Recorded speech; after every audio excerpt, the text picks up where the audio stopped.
Yo, what up sa inyo dyan mga tol? Tara pag-usapan po natin ang pahayag po ng anak po ng ating dating Pangulo na si Roa Rodrigo Duterte. Kung saan dito po sa ginawang birthday rally po nila may mga pahayag po dito si Baste Duterte. At subukan po natin timbangin kung may laman ba, kung mayroon bang magagandang idudulot ang kanyang mga sinabi po dito. Mayroon bang tamang kumbaga right track ba yung nilalakaran itong mga mensahe po nila, especially sa mga ganitong klaseng pagtitipon na isinasagawa, mga prayer rally nila, mga pro Duterte's rally, at syempre yung mga iba't ibang rally na may kaugnayan yung mga Duterte's, yan po yung pag-uusapan po natin. Pero palagi po natin pinaalala, especially dun sa mga bago na nakapupunta sa ating channel, tayo po ay hindi tayo nararapat maging panatiko ng mga politiko. Huwag po tayo maging pro BBM, pro Duterte o kung sino man pangalanan na ninyo, kasi pag kayo tinawag ninyo sarili ninyong mga pro Duterte o pro BBM, the rest hindi na ninyo pakikinggan, 'di ba? Tama, lahat sa inyo mali na, isa na lang po yung tama, kundi yun yung sinusuportahan ninyo, Hindi po dapat ganun. Dapat neutral po tayo. Kapag neutral po tayo, magagawa po natin timbangin ng kaliwa at kanan. Malalaman natin, maiisip natin kung tama ba yung mga sinasabi nila. At susuportahan po natin yung tama regardless kung sino sila. At kung mali, ating tututulan. At sa video po nito, gawin natin yan dito sa mga pahayag po ni Baste Duterte. Tingnan natin kung tama ba ang kanyang mga sinasabi. Kung mali o naman, tara, let's go. Pero bago natin umpisahan yan, kung di ka pa nakasubscribe, please hit the subscribe button and notification bell para updated ka palagi sa mga videos natin parating. Tara, let's go!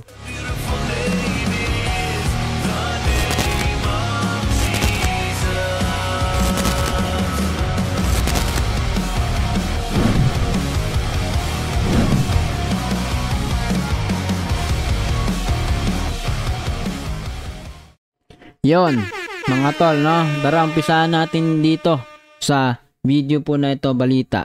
Sabi po ito ay sa birthday rally po naganap, birthday rally para kay dating Pangulong Rodrigo Duterte sa Davao City nitong nakarang Biyernes po, March 28, 2025. Muling binanatan ni Mayor Baste Duterte si President Bongbong Marcos. So, pakinggan po natin ang kanyang mga pahayag. Saka po tayo magbigay ng opinion at komento sa bagay po na ito. Let's go! Sa ibang balita, muling binanata ni Davao City Mayor Baste Duterte si Pangulong Bongbong Marcos sa ginawang birthday rally para sa ama niyang si dating Pangulong Rodrigo Duterte. Nasa frontline ng balitang yan ang aming Mindanao correspondent na si Braille Montalvo. Marcos! Tanawa wala kami ako, wala sila! Tila utang na loob daw ni Pangulong Bongbong Marcos sa mga Davaoenyo ang pagkakapanalo niya bilang presidente. Ito ang galit na mensahe ni Davao City Mayor Baste Duterte kay PBBM.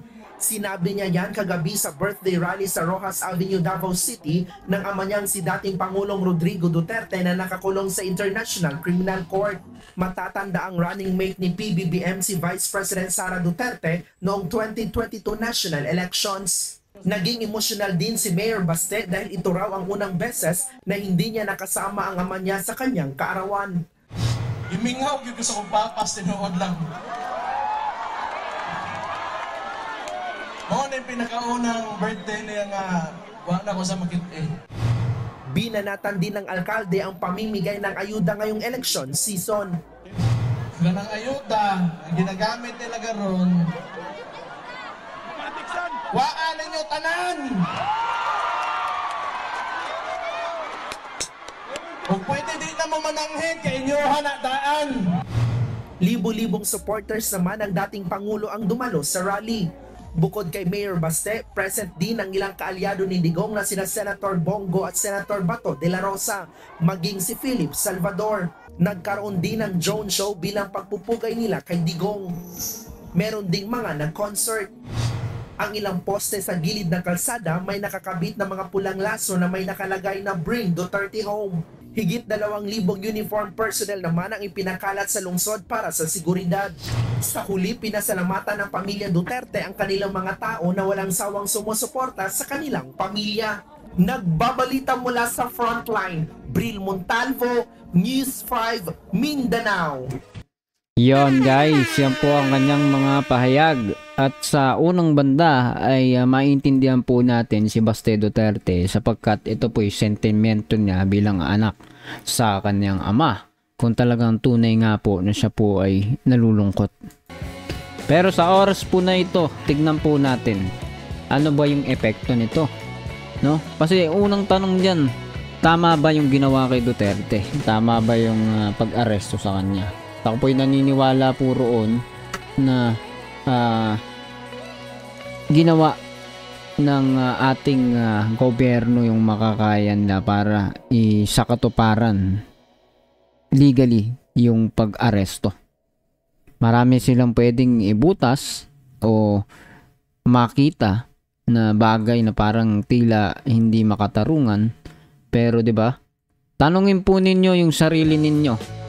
Yung tagal ba ng pag-usad ng kaso sa mga EJK victims makatarungan? Isipin ninyo kung makatwiran, makatarungan po yung tagal, 'di ba? Sa ating pong dating pangulo na nanggaling, no? Ang tagal naman, sabi niya. 'Di ba? Totoo, 'di ba? Oh.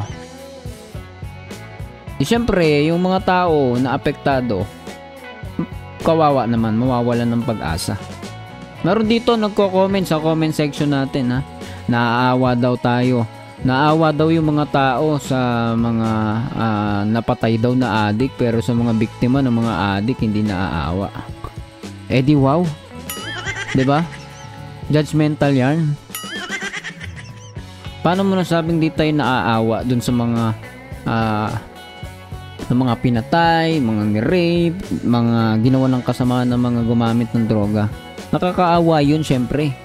Sino ba namang di maaawa yung mga masasama, mga halang din ng bituka, di ba? Ngayon, kayo lang ba ang may awa? Syempre lahat naaawa. Kaya lang, di ba? Ang usapin ng EJK hindi po basta mga adik po yan. Meron po dyan nakapaloob, marami pong inosente. Ang nadamay po riyan. 'Di ba? Saka isa pong puntos. 'Di ba?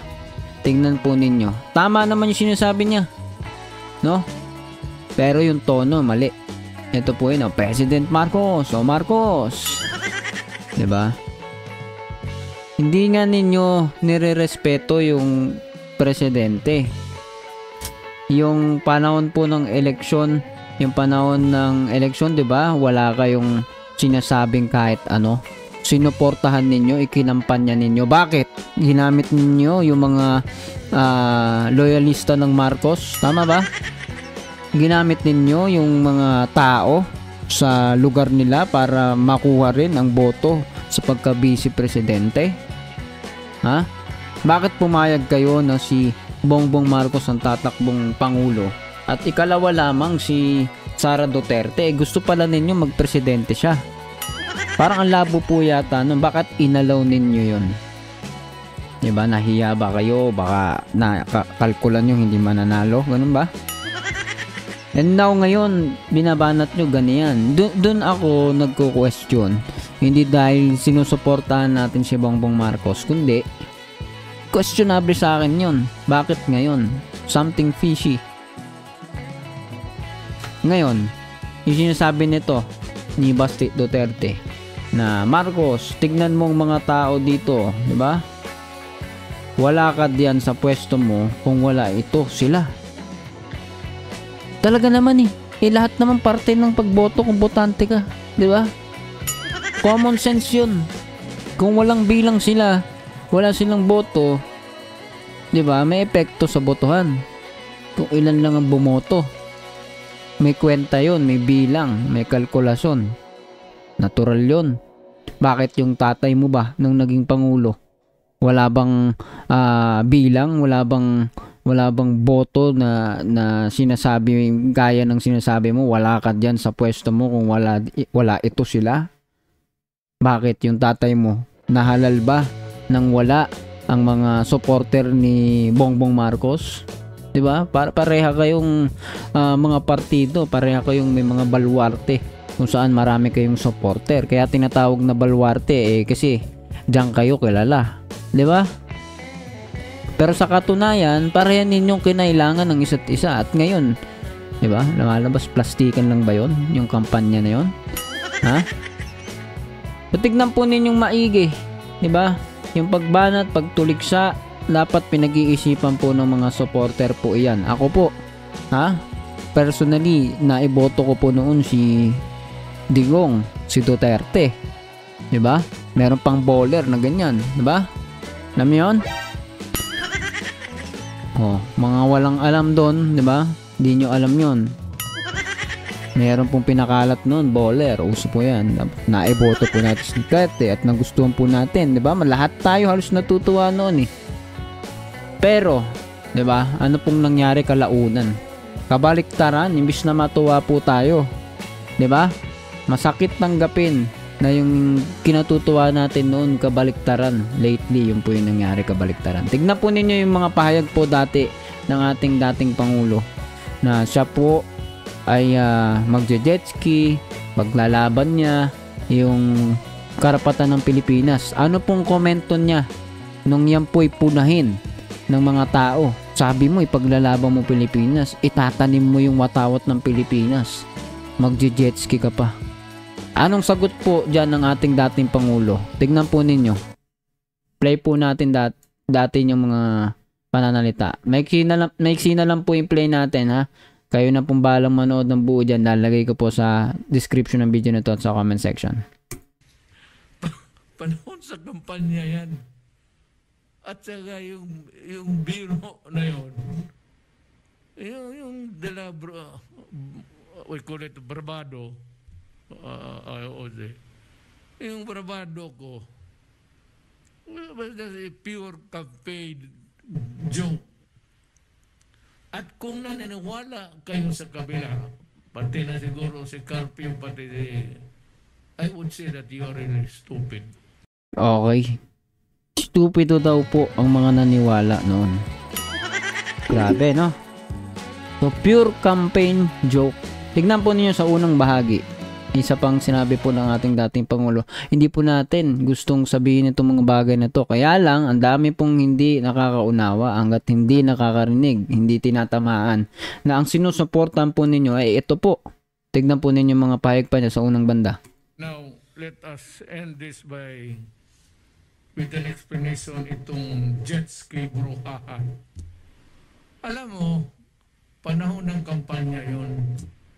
Hindi siguro sanay itong mga gago na tinatawag po ang mga kababayan po natin na bumoto po sa kanya na GAGO. No, grabe po ang ating dating Pangulo. Sa bagay po na yan. Pero hindi ko naman alam, syempre, kung nagbabago na po si Duterte ngayon nang siya po ay nasa ICC na, nag-iisip-isip na. Pero hindi po natin alam kung ganun pa rin siya. Pero grabe po yung mga payag po niya dito. Minumura niya, ginagawa niyang inutil, stupido yung mga naniwala sa mga sinabi niya na it was a pure campaign joke lang. Dapat sinabi mo yan panahon ng kampanya na nagjo-joke ka lang pala, no? Masakit po yun sa marami para tayong pinaikot. Style ko sa kampanya. Style daw niya yun sa kampanya. Style ko sa kampanya. Pati yung bunganga ko ngayon. Nagyabang ako na pupunta ako sa Sprat Day. Magdalaga ako ng flag, sakay ako ng jets. Sige, play na po natin yung isa pang video. Last. So dito sa parte naman ito, patungkol ito sa papel lang daw, no? This is just a paper, yung pinanalo po sa korte over sa China, no? Yung Philippines versus China na usapin po sa West Philippine Sea. Tignan po ninyo ang sinabi po ng ating dating Pangulo dyan. Nag-file sila ng kaso, nanalo tayo. Yung papel Sa totoong buhay, between nation, yung papel, wala yan. Kung sino yung tigas, United States, Britain, pagka ginusto nilang ganyan, tayo, nanalo. Ngayon pagdating ko, ang barko nandyan sa West Philippine Sea, China boat, ship. Tayo wala na. Tapos sabi nila, itong papel na sa kaso nanalo tayo, ipurso mo. Pinurso ko. Wala nangyari. Sabi, actually, sa usapang bugoy, sabihin ko sa iyo, bigay mo sa akin, sabihin ko, ang inang papel lang yan. Itatapon ko yan sa waste basket. Okay, itatapon sa waste basket. Yan po ang mga pahayag ng ating dating Pangulo. And now, ito po si Baste, umahanap po ng simpatya sa mga tao sa kanilang kalagayan po ngayon. Ako po, hindi po tayo anti-Duterte talaga. Pero anti tayo sa kanilang pamamaraan ng pag-iisip. Bago po tayo magpaalam, no? Simple lang po yung mensahe natin. Kung tama lang po sana, kung tama lang ang mga sinasabi, ang mga ginagawa, ang mga pamamaraan, ang mga pananalita nitong kampo po ng mga Duterte, ay susuportahan po natin yan. Naiintindihan naman po ninyo, di ba? Madali pong isipin, unawain na kapag tama, suportahan. Pagka mali, tutulan. Mali po yung China, wag po ninyong suportahan. Pero etong mga kampo po ng Duterte, walang malinaw na sinasabi patungkol sa China. Alam nyo kung bakit maraming sumusuporta ngayon kay Marcos? Diba? Kahit yung mga kakamping na tinatawag mga supporter ni Lenny, mas pipiliin si Marcos kaysa sa mga Duterte. Ito po ang isa sa dahilan, yung kanilang pagiging mga pro-China. Tatawagin, ililabel silang pro-China sapagkat ang kanilang mga pahayag hindi malinaw. Tignan mo, isa sa kanilang kandidato, si Marcoleta, nagsabi wala daw West Philippine Sea. Paano sasabihin na sa tama kayo? Paano ihaharap ang sarili mo sa mga naghahanap ng katarungan, ng hustisya, ng katwiran, kung ang mga paggalaw ninyo ay informal at hindi sumasalamin sa pagsunod sa katwiran, especially sa gobyerno, no? Kung makapagsalita po parang ginawang kayo ng kasamaan. Kayo nga, 'di ba? Ano bang ginawa ninyo? 'Di ba? Pinagsasabi ninyo sa ating kasulukuyang Pangulo, 'di ba? Kahit hindi tayo supporter na Bongbong, sa parte po na yan, sila po ang mas matimbang na mali po dito. Especially sa kanilang mga pahayag, pananalita, mga standing nila. Hindi sila firm na ipagtanggol ang interes ng ating bansa. So ikaw, anong masasabi mo sa comment section natin pag-usapan yan? Patuloy at huwag kalimutang pindutin ang subscribe button para sa mga videos na parating ay updated ka. See ya ulit sa susunod na video.